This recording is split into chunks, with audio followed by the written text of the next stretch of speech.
Here's my question for everyone. What is a retro game at this point? Like for me, I almost consider it like PS1 era and below.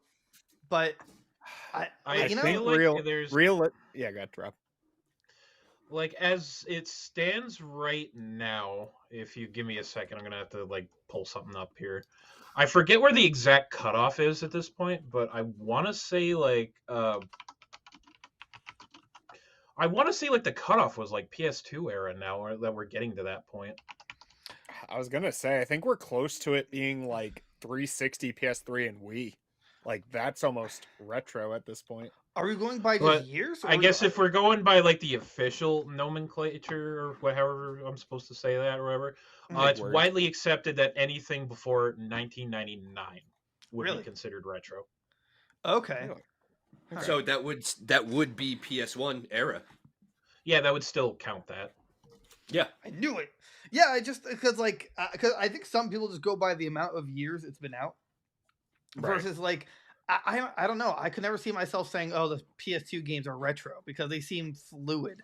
They like if it made the PS1 to PS2 was such a huge jump from like pure polygons to like actual 3D models. Like really, I think like 3D models without I'd say edges. earlier titles were still kind of working out the kinks on that because That's I know fair. there was like because around the time my brother had gotten his PlayStation 2, like some of the stuff, like you could definitely tell there was a pretty sharp jump in graphics, but they were still kind of ironing out the kinks by then. Because I mean, you can tell like towards the end of PS2's life cycle, you could tell things were getting like much more, I guess, graphically efficient than they were like for like launch titles like Kengo, Godai Elemental Force, Gran That would make Turismo up words. 3, I think was a bit of an outlier there, but still. Yeah, Gran- basically it was still a very sharp jump up, but they were still kind of figuring things out and what they could do with that console and its power. Gran Turismo was on the PS2. Yeah, Gran Turismo 3 and 4, I believe, were on that with this spin-off game, Tourist Trophy. That one was just strictly motorcycles, if I recall correctly. Oh, I think so, yeah. I didn't know there was motorcycle racing games. I thought it was just like dirt. No, wait. No, what's the one with the dirt bikes? Motocross? Well, there was that. Midnight Yeah. Club 3 was ATV. also, I think it was like Midnight Club 3, or was that like, it was either that or the dub edition. Also I think- added motorcycles in that Yeah, as well. I think just the straight up Midnight Club 3 had bikes, but there's also like the MXGP games. There are like just straight up like bike racing games. They're few and far between, but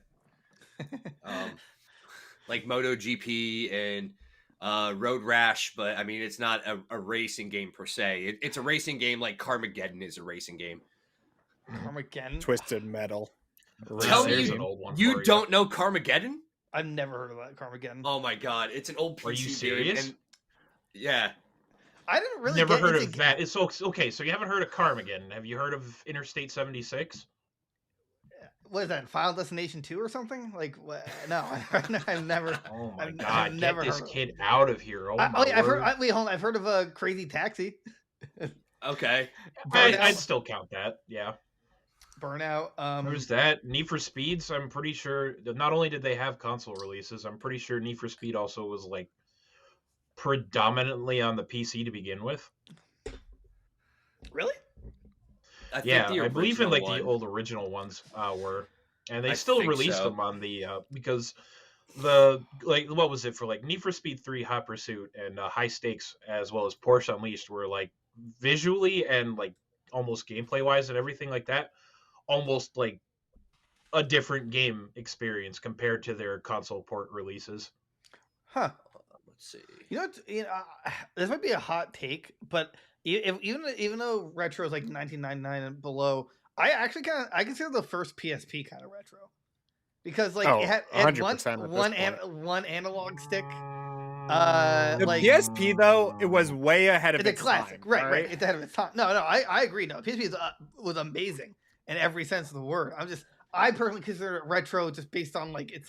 I mean, its that was build around and- the time of PS3 though, so I wouldn't really know if I would be the person calling it a retro console. I mean, I Right. guess at this point because we're somehow in 2023, but Yeah, I don't know. how I I made could it. just be dating myself. I could just be. I date you. I'll date you. I'll date you. Get in line. No, that's ridiculous. It's my podcast. I'm first in line. I don't know. I just Girls. because Spoiled baby syndrome. I don't know. It's just like with the PSP, it was just not only a classic, but it like the build of it just felt like in today's world, it just feels old. A PS2 to me doesn't feel old, but a PSP feels old to me. Well, I think that's just I- because it was maybe like Derek said, honestly. it was ahead of its time, but it was clunky. Like it was a clunky gaming platform. I felt like I was holding a chunkier DS, really. And I think Yeah. like I only had that console for I think like the Mega Man X remake that they did for that and Dissidia Final Fantasy. I think that's like the only thing I had that for because I bought it off of somebody with a check. I remember that. Dissidia, for myself, Crisis Core, and the Monster Hunter game that was on it. That's all I played on Yeah, it. for me, it was Too Fast, Too Furious, American Pie, American Pie 2. Are we The done UMD yet? movies, yeah. Yeah.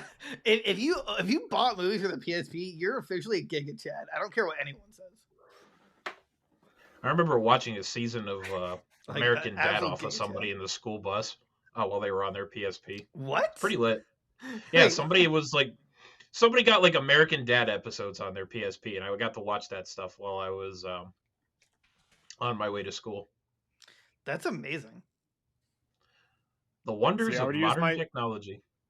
I would use my PSP for adult content because you could download them and save them on the PSP memory card. I played your My PSP. boy, I- there were a couple different ways you could have gone about that. You could either What? hop on the family Look, I computer was or you young can and get your own. naive. All right. Derek, you got to remember that when you played his PSP, it's not that his analog stick was stuck. Right. Sticky. It's that It was it was sticky. sticky. Yeah. It's just Yeah. encrusted. Yeah. I thought You go to PSP cut I, one of the yeah, buttons, you just I hear an didn't get audible the crunch. white PSP. All right, I Yeah. had the black PSP. Oh, he It just homebrewed it. became Nice. white. Nice. Yeah. Ew. Okay, you just took homebrew to a completely, like, a completely new level. A whole new meaning. You homebrewed it. Ugh. We made it what? How far into this? Like country Like girls make 10 do, man. minutes. 10 minutes? Not even 10 minutes. Not even. No. Not even No, 10 10 minutes. What, like, all right, but who here owned Ben 10 Race Against Time for the PSP? The movie, did. the live action? No. Okay, so as a rule of thumb, when it came to games, even in the retro age, it was like an instinctual thing. I knew to stay away from the licensed stuff. It's like I could smell that it was shovelware. What did it smell like? It smelled like a poor attempt at a cash grab, TBH. A poor attempt? I don't know. I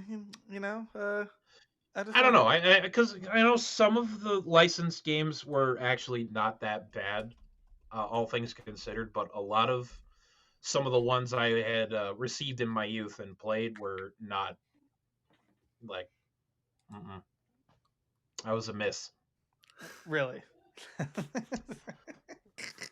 I don't know. Some of that shovelware was pretty fun, though.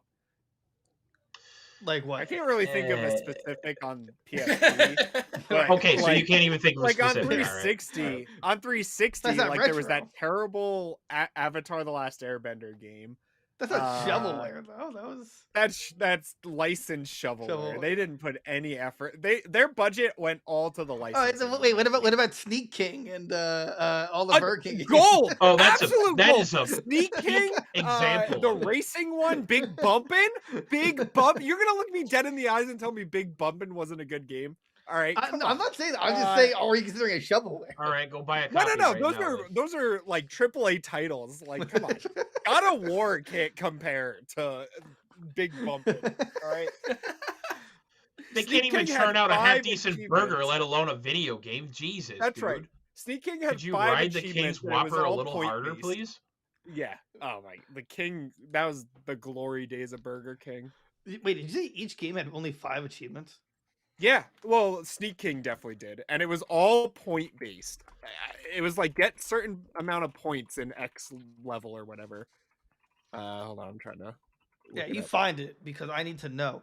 I'm pretty sure I 100% in that game. Oh, 12 achievements. Sorry.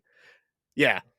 Unlock all the levels, complete all the challenges in all the different levels, achieve an A rank on all the challenges, score 100,000 points, and that's literally all the achievements. It's like challenges, points, and beating the levels. I mean, how long do you think they expect you to play those games, Derek? It's like, Oh, a lifetime. It takes around 15 to 20 hours to unlock all the achievements, right? I probably put hundreds of hours into Sneak King just for the giggles. You might actually pure- be a sociopath. I'm not. yeah, gonna lie to you. I can see that. You know, sometimes I've been told You know that, what though? All I'm hearing is that there's gonna be a Goons Games and Gear Sneak King speedrun is all I'm hearing. You wait. If you own it, I mean, if Ooh. 100% walkthrough. emulation. I'm sure he has Yeah. like 6 copies the way he's talking about it. I have access to unlimited copies of that Wait, game, did you right? guys know there's someone who's actually collected who's trying to collect every copy Note to Man? We talked about it a few months Yes. ago. Yeah, I remember we talked about that. Yeah, it's Derek. I believe it. That's why he never lets me in his shed. I was like, "What's that? Don't go in there! Don't go in there." Don't go there. It's sacred. Remember the Breaking Bad scene where they lay on the cash, the giant pile of money in the storage unit? Yeah, I just picture that with Sneak King. And it's just covered in Sneak King copies. Oh yes. I guess that. Anyway, now, all right, so I guess we're kind of in a more or less 2000 or earlier is really what retro gaming is. I guess that's Right. That That's would fine. be where I would throw it. Yeah, like okay. because we're at the point with gaming, right? That we can have retro and then we can also have vintage, right? Oh, that's fair. Yeah, I can see mean, that. vintage Because- would be a. Vintage would be like I don't Atari, know. NES. That doesn't uh, even include yeah, GameCube, right? When did Vintage, GameCube yeah, come out? it's like ZX Spectrum, or I guess ZX Spectrum for anybody listening overseas. I guess it'd be that Commodore 64, Yeah. Atari, Amiga, Jaguar, stuff like that. At that point, I would say it would be vintage. NES, I guess, Or would no, probably would- fall in that. I mean, I guess would- it would fall in that category because they were making games as early as the late 1980s with that. But so I guess my question to you, right? Because there's usually 3 tiers. There's retro, there's vintage, and then there's antique. Would you say that Commodore 64, and the like, would Commodore now be 64 and antique? ZX Spectrum and whatnot, I'd call those antiques. Yeah, I'd be And then inclined to call vintage would those be antiques. like NES. Shit, what else was there with the NES? It wasn't Sega. Sega didn't Dreamcast. come out yet, right? like Dreamcast, classic Game yeah. Boy, I would say. Oh, the first Game Boy was out like after that. Yeah. wait. So Well, is the first Game Boy was out when I was a kid, but that's because I'm old. Yeah, it was during the 90s. The Wait, NES is- was in the 80s. Derek's Yeah. PSP considered or homebrewed PSP considered a vintage console? Or That's an a antique. That's That an- deserves to be in a museum. Don't That's touch just it. a hate crime, actually. If No, you touch that thing, it Hate crumbles crime. to dust at this point. Like, why were you whitewashing that poor PSP? Like, what did it ever do to Yeah. you, man? How are you going to tarnish its identity like that? It's hard to say though that like retro starts in 1990. Like GameCube's definitely retro at this point. Like I wouldn't don't- consider that like really? a. See, I wouldn't call that retro. Yeah, I would mean, call it retro. I feel Really? like that would be I- towing the line because I like don't know. PS2, Xbox, like original, like OG Xbox, and GameCube. I feel like that would be towing the line with retro. But I mean, we're so far along now. It's like Yeah, I think that's the most difficult part when it comes to gaming, but I don't know. Yeah, I'm in the mindset of anything before 2000 would be retro. Right. Give it like a I know roughly like my normal thought process is like 25 years. And we're not quite there yet, but at this point, you know, what's another 2 years? Right. We're just getting old. I think once you hit 30, anything. Yeah. Once you hit 30, games Joy actually just become leaves retro. your body. There's just Oh, no Yes. winning anymore. Oh, that's only at 30? Oh, Yeah, I, you're I driving started. I matured started really that fast. young. I started Yeah, young. yeah. I'm talking like 12, maybe Yeah, 10.